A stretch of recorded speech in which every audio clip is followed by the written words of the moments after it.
लिसन. बघा विद्यार्थी मित्रांनो, तर आज आपण एक सगळ्यात महत्त्वाचा सेक्शन बघणार आहोत, स्ट्रक्चर ऑफ डीएनए. ओके, की ज्याबद्दल आपण काल थोडं डिस्कशन केलं होतं की DNA is a genetic material in almost all of the living organism except viruses. जवळपास सर्वच लिव्हिंग ऑर्गॅनिझममध्ये जर बघितलं तर डीएनए जे आहे हे जेनेटिक मटेरियल आहे आणि हे genetic material genetic character transmit करण्याचं काम करत आहे. एका पिढीमधले अनुवांशिक गुणधर्म जे पुढच्या पिढीमध्ये दुसऱ्या पिढीमध्ये संक्रमित करायचे आहे, हे कुणा थ्रू होत आहे? डीएनए थ्रू होत आहे. DNA occurs in the form of chromosome in the nucleus of cell. सेलच्या न्यूक्लियसमध्ये क्रोमोझोमच्या स्वरूपामध्ये हे डीएनए आहे. मराठीमध्ये आपण गुणसूत्रांच्या स्वरूपामध्ये म्हणू शकतो. ओके, आता basically structure of DNA, DNA काय आहे हे लक्षात घ्या आधी. डीएनएचा फुल फॉर्म आहे बाळाओ, डीऑक्सी रायबोज न्यूक्लिक ऍसिड. काय आहे डीएनएचा full form? Deoxy ribose nucleic acid. And this model of DNA, the structure of DNA was first time given by two scientist named as Watson and Crick. So we can say Watson and Crick model of DNA. यालाच काय म्हणू शकतो आपण? Watson and Crick model of DNA. ध्यानात घ्या. म्हणजे तुम्हाला असंही विचारू शकतात, explain the Watson and Crick model of DNA किंवा स्ट्रक्चर ऑफ डीएनए. डीएनएचा फुल फॉर्म काय सांगितला मी? Deoxy ribose nucleic acid. त्यानंतर one more important thing keep in your mind. दुसरी एक महत्वाची गोष्ट की यालाच मी म्हणू शकतो double helical model of DNA. काय म्हणतोय मी याला? Double helical model of DNA. आता का म्हणतोय double helical model of DNA किंवा Watson and cricket model of DNA किंवा स्ट्रक्चर ऑफ डीएनए ते लक्षात घ्या. आता बेसिकली कुठलाही क्रोमोझोम आहे, फॉर एक्झाम्पल हा क्रोमोझोम आहे, मी क्रोमोझोम काढला या ठिकाणी, तर या क्रोमोझोमची मी ही सपोज आर्म जी आहे ही ओपन केली, तर ही आर्म ओपन केल्याच्या नंतर याच्यापासून तुम्हाला अशा प्रकारचा थ्रेड बाहेर पडलेला दिसेल. अशा प्रकारचा थ्रेड बाहेर पडलेला दिसेल आणि हा थ्रेड म्हणजेच काय आहे बाळाओ? डीएनए आहे. म्हणजे अर्थात हा डीएनएचा जो धागा आहे, हा जो थ्रेड आहे, हा कॉम्पॅक्टली अरेंज करून ठेवला आहे आणि याच्यापासून असा 4 क्रोमॅटिड्स असलेला काय तयार झालाय? क्रोमोझोम तयार झालेला आहे. म्हणजे अख्खा थ्रेड जर तुम्ही बाजूला काढलाय लांब लचक, तर पूर्ण डीएनएची बॉन्डिंग ओपन होईल. म्हणजे अर्थात एक क्रोमोझोम म्हणजे एक कम्प्लीट डीएनए आहे. हे आधी लक्षात घ्या की डीएनए जो आहे हा डीएनए कॉम्पॅक्टली अरेंज करून ठेवलेला आहे. हा धागा जो आहे हा गुंडाळून ठेवलेला एकदम कॉम्पॅक्टली आणि नंतर त्याचं रूपांतर कशामध्ये होते? क्रोमोझोम मध्ये होते. ओके, याचं कंडेन्सेशन झालं की याचं रूपांतर कशामध्ये होते? क्रोमोझोम मध्ये होतंय. आणि मी आता याच डीएनएचा सेक्शन बघतोय, याच डीएनएचा स्ट्रक्चर बघतोय की नेमकं याच्यावर आहे काय, या धाग्यावर आहे काय, ते आपण इकडे बाजूला काढू. बघा बेसिकली या डीएनएचे 2 स्ट्रँड आहेत हे लक्षात घ्या. DNA consist of 2 polynucleotide strand. Which strand I set? DNA consist of 2 polynucleotide strand. DNA वर 2 पॉलीन्यूक्लियोटाइड स्ट्रँड आहेत. Okay,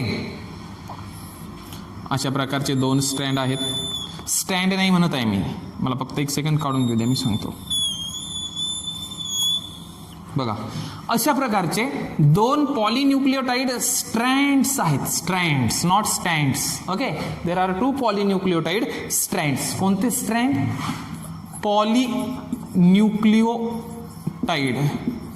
polynucleotide strands. किती आहेत?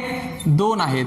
म्हणजे अर्थात DNA consist of 2 polynucleotide strands. त्यातला हा एक स्ट्रँड आणि हा दुसरा स्ट्रँड, असे 2 स्ट्रँड आहेत. आणि या दोन्हीही स्ट्रँडवर तुम्हाला काहीतरी कोणते तरी मॉलिक्युल्स दिसत आहेत हे लक्षात घ्या. इथे अशा प्रकारचे काहीतरी मॉलिक्युल्स दिसत आहेत तुम्हाला. हे मॉलिक्युल्स कोणते आहेत ते तुम्हाला माहित करून घ्यायचं आहे आधी.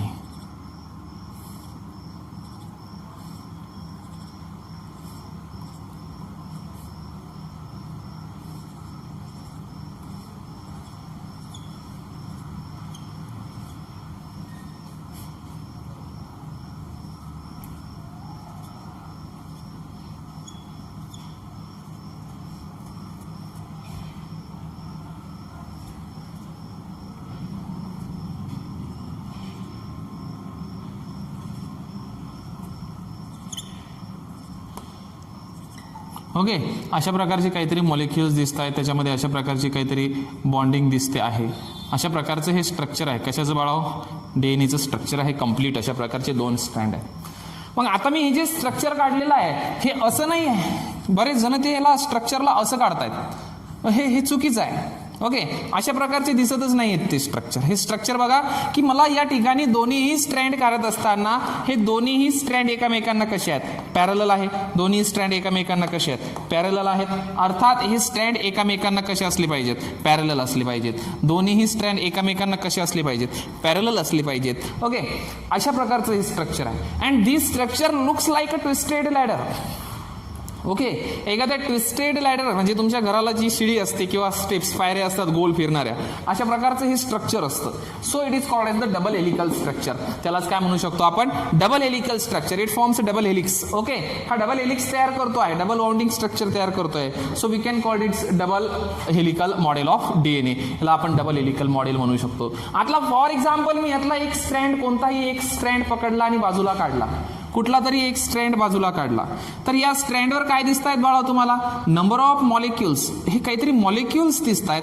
नेमके हे कशाचे मॉलिक्युल्स आहेत ते आपल्याला बघायचं आहे. अशी कितीतरी मॉलिक्युल्स तुम्हाला याच्यावर दिसत आहेत. नेमके हे कशाचे मॉलिक्युल्स आहेत ते आपल्याला बघायचं आहे. And these are the molecules of न्यूक्लिओटाइड.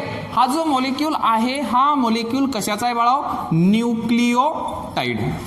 This is a न्यूक्लिओटाइड. मग एकच न्यूक्लिओटाइड मॉलिक्यूल आहे का, there are the number of nucleotides molecules found on the DNA strand. डीएनएच्या स्ट्रँडवर नंबर ऑफ न्यूक्लिओटाइड मॉलिक्यूल तुम्हाला दिसत आहेत. नंबर ऑफ न्यूक्लिओटाइड मॉलिक्यूल तुम्हाला त्या ठिकाणी दिसत आहेत. And so these strands are called as the polynucleotide. Poly means number of nucleotide. Number of nucleotide पासून बनलेले strands आहेत, म्हणून मी त्याला म्हटलं polynucleotide strands. आणि किती strands आहेत असे, 2 strands आहेत. So we can call the DNA consists of 2 polynucleotide strand. लक्षात घ्या, पहिला पॉइंट काय म्हटलं मी, DNA consists of 2 polynucleotide strand. DNA वर 2 polynucleotide strands दिसत आहेत. ओके, त्यानंतर आता बघा, हे झालं मी स्ट्रँड बद्दल सांगितलं तुम्हाला की न्यूक्लिओटाइड मॉलिक्युल्स वगैरे काय असतात. आता एक लक्षात घ्या की मी हे दोन्हीच्या दोन्ही स्ट्रँड जे आहेत एकमेकांभोवती वाउंड झालेले, हे दोन्हीच्या दोन्ही स्ट्रँड एका समोर एक अरेंज जर केले अशा प्रकारे. आता यांची वाउंडिंग काढून घेतली, याची गुंडाळणी जर तुम्ही काढून घेतली तर तुम्हाला त्याच्यावरचे जे न्यूक्लिओटाइड मॉलिक्युल्स आहेत, कोणते मॉलिक्यूल, न्यूक्लिओटाइड मॉलिक्यूल, हे एका समोर एक अशा प्रकारे दिसतील बाळा. बरोबर, हे तुम्हाला कसे दिसणार आहेत, एका समोर एक दिसणार आहे. का, आता मी त्याला डबल हेलिकल स्ट्रक्चर मध्ये ठेवलंच नाही. ओके, एका समोर एक पॅरलली त्याला केलेलं आहे मी अशा प्रकारे. आणि या दोन्ही मॉलिक्यूल मध्ये काहीतरी अशा प्रकारची बॉन्डिंग दिसते आहे. डबल बॉन्ड तर कुठे ट्रिपल बॉन्ड. ओके, कुठे डबल बॉन्ड तर कुठे ट्रिपल बॉन्ड, अशा प्रकारचं स्ट्रक्चर दिसत आहे. आता मला स्ट्रक्चर काढायचं आहे की नेमका हा स्ट्रँड जो आहे हा स्ट्रँड बनला कसा, हा स्ट्रँड जो आहे हा स्ट्रँड बनला कसा, हा मॉलिक्यूलचं स्ट्रक्चर कसं आहे ते आपल्याला डिस्कस करायचं आहे. तर यातला एक मॉलिक्यूल म्हणजे कोणता मॉलिक्यूल आहे बाळा, न्यूक्लिओटाइड मॉलिक्यूल. कोणता मॉलिक्यूल आहे, nucleotide molecule. And this nucleotide molecule, keep in your mind, this nucleotide molecule consist of 3 factor. हे 3 घटकांपासून बनलेला आहे न्यूक्लिओटाइड मॉलिक्यूल. कोणत्या कोणत्या 3 घटकांपासून, पेंटोज शुगर. कोणती शुगर, पेंटोज शुगर म्हणजे 5 कार्बन, 5 कार्बन असलेली शुगर, त्याचं नाव आहे डीऑक्सी रायबोज शुगर. कोणती शुगर बाळा, डीऑक्सी रायबोज शुगर. ध्यानात घ्या की डीएनए बनलाय कशापासून, 2 पॉलिन्यूक्लिओटाइड स्ट्रँड पासून.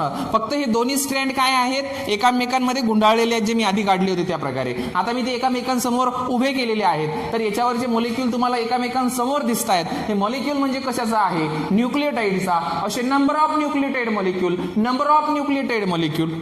आणि या न्यूक्लिओटाइड मॉलिक्यूल एकमेकांना कनेक्ट होत गेले बेटा, काय तयार होणार आहे, पॉलिन्यूक्लिओटाइड स्ट्रँड तयार होणार आहे. आणि यातला एक न्यूक्लिओटाइड बेटा मी इकडे बाजूला काढला. नीट लक्ष द्या, आजचं लेक्चर खूप महत्वाचं आहे. इकडे न्यूक्लिओटाइडचं स्ट्रक्चर मी बाजूला काढतोय. हा एक न्यूक्लिओटाइड जर बाजूला काढला तर त्याच्यामध्ये पहिला कंपोनेंट कोणता आहे, पेंटोज शुगर. म्हणजे 5 कार्बन असलेली शुगर. हा न्यूक्लिओटाइड कशापासून बनलेला आहे, पेंटोज शुगर. नंतर दुसरं स्ट्रक्चर म्हणजे याच्यामध्ये बघा काय बाळाओ, फॉस्फेट ग्रुप. काय आहे, फॉस्फेट ग्रुप. फॉस्फेट ग्रुप म्हणजे PO4. कोणता ग्रुप, PO4. हा फॉस्फोरिक ऍसिड मधला असतो. आणि तिसरा घटक कोणता आहे बाळाओ, तर नायट्रोजन बेसिस. नायट्रोजन बेसिस म्हणजे हे chemical compound nitrogen basis. Okay, आपल्या सेलमध्ये डीएनए मध्ये असलेले हे नायट्रोजन बेसिस बाळाओ 2 प्रकारचे असतात. ध्यानात घ्या, नायट्रोजन बेसिस 2 प्रकारचे आहेत. पहिला प्रकार आहे प्युरिन. कोणता आहे, प्युरिन्स. आणि दुसरा प्रकार आहे पायरिमिडिन्स. कोणता आहे? पायरिमिडिन्स. या लक्षात घ्या, नायट्रोजन बेसिस दोन प्रकारचे आहे, प्युरिन्स आणि पायरिमिडिन्स. त्यापैकी प्युरिन्स जे आहेत हे प्युरिन्स परत दोन आहेत. कोणते कोणते? तर प्युरिनचा पहिला प्रकार आहे ॲडेनिन. कोणता आहे? ॲडेनाइन किंवा ॲडेनिन म्हणा. आणि दुसरा आहे ग्वानिन. कोणता आहे? ग्वानिन. ॲडेनिन आणि ग्वानिन. आणि पायरिमिडिन्स हे सुद्धा दोन प्रकारचे आहेत. तर पायरिमिडिन्स मध्ये पहिला आहे सायटोसिन आणि दुसरा आहे थायमिन. कोणता आहे? थायमिन. म्हणजे लक्षात घ्या, मला सांगायचं आहे की डीएनएच्या दोन्ही स्ट्रँडवर नंबर ऑफ न्यूक्लियोटाइड मॉलिक्युल्स दिसत आहेत. त्यातला प्रत्येक न्यूक्लियोटाइड जर म्हटला तर त्याच्यामध्ये पेंटोज शुगर आहे, त्याच्यामध्ये फॉस्फेट ग्रुप आहे आणि त्याच्यामध्ये नायट्रोजन बेस आहे. तर नायट्रोजन बेस जरी दोन भागात डिवाइड केले तरी चार प्रकारचे नायट्रोजन बेस आहेत, adenine, guanine, cytosine, thymine. Okay, adenine is a purine, guanine is a purine. Cytosine and thymine हे कोण आहेत? पायरिमिडिन्स आहेत. म्हणजे आता लक्षात घ्या की मी न्यूक्लियोटाइडचं स्ट्रक्चर कसं काढतोय. लिसन हियर. फॉर एक्झाम्पल, आता यातलं मी स्ट्रक्चर काढतोय, हे पुसून टाकतो. एक मिनिट, मला डस्टर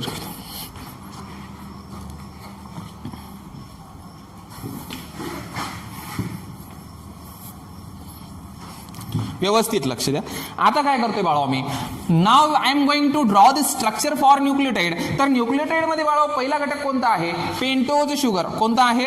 पेंटोज शुगर. 5 कार्बन म्हणजे कशी सर? बघा, पंचकोनी स्ट्रक्चर, असं पंचकोनी स्ट्रक्चर काढायचं आहे, 5 कोणाचं स्ट्रक्चर काढायचं आहे. म्हणजे अर्थात ही झाली तुमची पेंटोज शुगरचं स्ट्रक्चर. कशाचं स्ट्रक्चर झालेलं आहे काढत असताना? हे सिम्पली पेंटोज शुगरचं स्ट्रक्चर झालेलं आहे बेटा.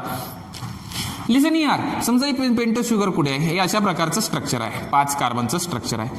बघा याच्यामध्ये किती कार्बन आहेत? 1 2 3 4 5. मग मी याला जोडलं, ही झाली अशा प्रकारे पेंटागोनल रिंग. म्हणजे अर्थात याचे ज्या ठिकाणी अँगल्स आहेत, ज्या ठिकाणी हे अँगल्स आहेत त्या ठिकाणी काय? कार्बन असायला पाहिजे. ध्यानात घ्या. का असेल त्या ठिकाणी? कार्बन. मग असे नंबर ऑफ न्यूक्लियोटाइड मॉलिक्युल आहे बघा ना, 2 स्ट्रँड काढले, दोन्ही स्ट्रँडवर काय दिसले तुम्हाला? असे नंबर ऑफ न्यूक्लियोटाइड मॉलिक्युल. याही स्ट्रँडवर, याच्या अपोजिट स्ट्रँडवर सुद्धा काय आहेत? Number of. म्हणजे अर्थात इथे काय असणार आहेत? असे काय असणार आहेत? असे मी सरळ काढून घेतो 5 कोणाचे. आता बघा, अशी काढली चालेल. ओके, पंचकोनी रिंग काढायची फक्त.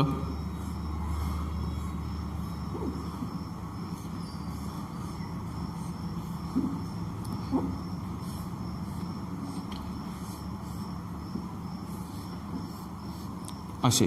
आता हे न्यूक्लियोटाइड असे नंबर ऑफ न्यूक्लियोटाइड काढायचे आहे. झाला नाही न्यूक्लियोटाइड, हे मी काहीतरी मॉलिक्युल्स 1 2 3 जितके आहेत हे न्यूक्लियोटाइड मॉलिक्युल काढले. इथे तुम्ही सर्कल, हे डॉट दाखवले. डॉट असे नाही येते. स्ट्रक्चर कसं आहे बघा, मी एका न्यूक्लियोटाइडचं स्ट्रक्चर काढतो आधी. आता या न्यूक्लियोटाइडमध्ये पहिला घटक कोणता झाला? पेंटोज शुगर, म्हणजे 5 कार्बनची शुगर काढली. दुसरा घटक कोणता आहे? फॉस्फेट. बघा बरोबर या ठिकाणचा हा जो कार्बन आहे, या कार्बनला असा इथे फॉस्फेट ग्रुप असतो. कोणता ग्रुप असतो? फॉस्फेट. मी पीने दाखवतोय. म्हणजे याच्या कुठे असेल? या ठिकाणी फॉस्फेट ग्रुप असेल. या कार्बनचा कुठं असेल? इथे असेल. या शुगरचा या कार्बनला असेल. ओके, काढताना व्यवस्थित असाच काढायचा. पहिले स्ट्रेट लाईन काढायची एक आणि मग इकडे ओढायचं फॉस्फेट. इथे अशी स्ट्रेट लाईन काढायची, इकडे बाहेर ओढायचं फॉस्फेट. ओके, आणि तिसरा घटक कोणता आहे? Nitrogen base. नायट्रोजन बेस या 4 नायट्रोजन बेस पैकी कोणताही असू शकतो. Adenine, guanine, cytosine, thymine. Okay, for example या ठिकाणी कोण आहे? ॲडेनिन. कोण आहे? ॲडेनिन. या कार्बनला असतो नायट्रोजन बेस, या ठिकाणच्या कार्बनला असतो नायट्रोजन बेस. या ठिकाणी कोण आहे? फॉस्फेट. तर इकडच्या कार्बनला कोण आहे? Nitrogen base. ओके, ध्यानात घ्या. ॲडेनिन, सपोज इथे ग्वानिन असेल, असं नाही इथे सायटोसिन, इथे थायमिन असू शकतो, इथे परत थायमिन असू शकतो, इथे सायटोसिन असू शकतो. हा सिक्वेन्स हा ठरलेला नाहीये, कसाही असू शकतो. फक्त 4 प्रकारचे nitrogen base, adenine, guanine, cytosine, thymine, हे 4च प्रकारचे नायट्रोजन बेसेस तुम्हाला डीएनए मध्ये दिसतात. हा एक स्ट्रँड काढला बाळा मी. अजून तुम्ही म्हणसाल सर हे जोडलेले आहेत मॉलिक्युल, हे तर मॉलिक्युल जोडलेले नाही. बरोबर, हा कार्बन आणि हा फॉस्फेट ग्रुप जो आहे हा एकमेकांना असा जोडतोय. हा कार्बन इथला आणि हा फॉस्फेट ग्रुप इथला कार्बन आणि फॉस्फेट ग्रुप, इथला कार्बन आणि फॉस्फेट ग्रुप. म्हणजे आता काय तयार झाले, न्यूक्लियोटाइड मॉलिक्यूल एकमेकांना जोडले गेले. म्हणजे न्यूक्लियोटाइड मॉलिक्यूलमध्ये कोण आहे, एक आहे पेंटोज शुगर, दुसरा आहे फॉस्फेट ग्रुप आणि तिसरा आहे नायट्रोजन बेस. NB म्हणजे काय, नायट्रोजन बेस. मग तो कोणताही असू शकतो, एडेनिन, ग्वानिन, सायटोसिन, थायमिन. आणि हे असे न्यूक्लियोटाइड एकमेकांना जोडले मी, हे जे स्ट्रक्चर तयार झालं हे डीएनएचा एक स्ट्रँड तयार झाला. आता मी दुसरा स्ट्रँड तयार करायला चाललोय. म्हणजे लक्षात घ्या बाळांनो आधी की दोन्ही स्ट्रँडवरच्या डीएनए जे आहे, जे न्यूक्लियोटाइड आहेत, हे आपापसात नायट्रोजन, हे आपापसात बेस पेअरिंग करतात. बेस म्हणजे नायट्रोजन बेसिसची पेअरिंग होत असते. मग कोणाकोणाची पेअरिंग होते हे ध्यानात ठेवा. एडेनिन जो आहे हा एडेनिन नेहमी थायमिन सोबत बेस पेअरिंग करतोय आणि यांच्यामध्ये डबल बॉन्ड असतो, ध्यानात ठेवा. Purine always pair with pyrimidine. मग प्युरिन मधला पहिला प्युरिन एडेनिन हा कोणासोबत पेअर करतो, नेहमी थायमिन सोबत, आणि किती बॉन्डने, डबल बॉन्डने. ओके, डबल हायड्रोजन बॉन्डने. आणि guanine pairs with cytosine with triple hydrogen bond. म्हणजे मला म्हणायचं आहे की याच्या अपोजिट स्ट्रँडवर एडेनिनला पेअर करण्यासाठी कोण लागेल, एडेनिनला पेअर करण्यासाठी थायमिन लागेल. जर इथे ग्वानिन आहे तर याला पेअर करण्यासाठी कोण लागेल, सायटोसिन लागेल. जर इथे सायटोसिन आहे तर याला पेअर करण्यासाठी कोणता नायट्रोजन बेस समोर लागेल, ग्वानिन. मग आता तुम्हाला इथे जर मी सपोज पेअरिंग करण्यासाठी मी अशा प्रकारची जर पेंटोज शुगर काढली, इथे जर फॉस्फेट ग्रुप दिला, नायट्रोजन बेस तर या बाजूला येतोय, मला याचा थायमिन, मला पेअरिंग करायची आहे, त्यासाठी थायमिन याच्या समोरासमोर लागेल. मग हा थायमिन जर तुम्हाला इकडून लिहायचा आहे तर हे स्ट्रक्चर कसं काढावं लागेल, उलट काढावं लागेल तुम्हाला. अशा प्रकारे स्ट्रक्चर तुम्हाला काढावं लागेल. म्हणजे आता इकडून कोण येणार आहे, थायमिन. कोण आलंय, थायमिन. इथे कोण असणार या कार्बनला, फॉस्फेट ग्रुप. कोणता ग्रुप, फॉस्फेट ग्रुप.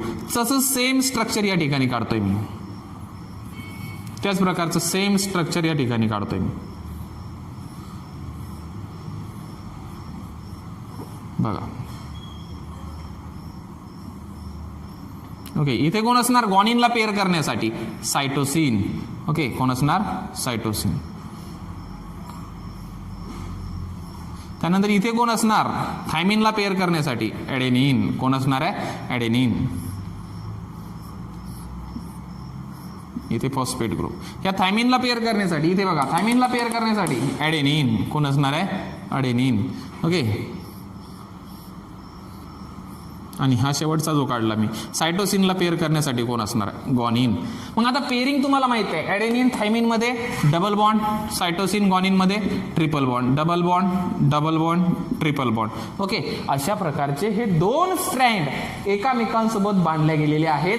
कोणत्या बॉन्डने, हायड्रोजन. हे थायमिन, या नायट्रोजन बेसिसच्या मधले जे बॉन्ड, हे सगळे नायट्रोजन बेसिस आहेत. एडेनिन, थायमिन, ग्वानिन, सायटोसिन, हे सगळे नायट्रोजन बेसिस. आणि यांच्यामध्ये मी हे जे डबल बॉन्ड, ट्रिपल बॉन्ड दाखवलेत, हे कोणते बॉन्ड्स आहेत, हायड्रोजन बॉन्ड्स. कोणते बॉन्ड्स आहे बाळा होते, हायड्रोजन बॉन्ड्स. तर ध्यानात ठेवा, during formation of the structure किंवा स्ट्रँड्स ऑफ डीएनएचे दोन्ही स्ट्रँड जे तयार होत आहेत त्यावेळेस अपोजिट बेसिसमध्ये, अपोजिट नायट्रोजन बेसिसमध्ये, अपोजिट स्ट्रँडवरचे जे नायट्रोजन बेसिस आहेत त्यांच्यामध्ये काय होते आहे, पेअरिंग होते असते, त्याला बेस पेअरिंग म्हणतात.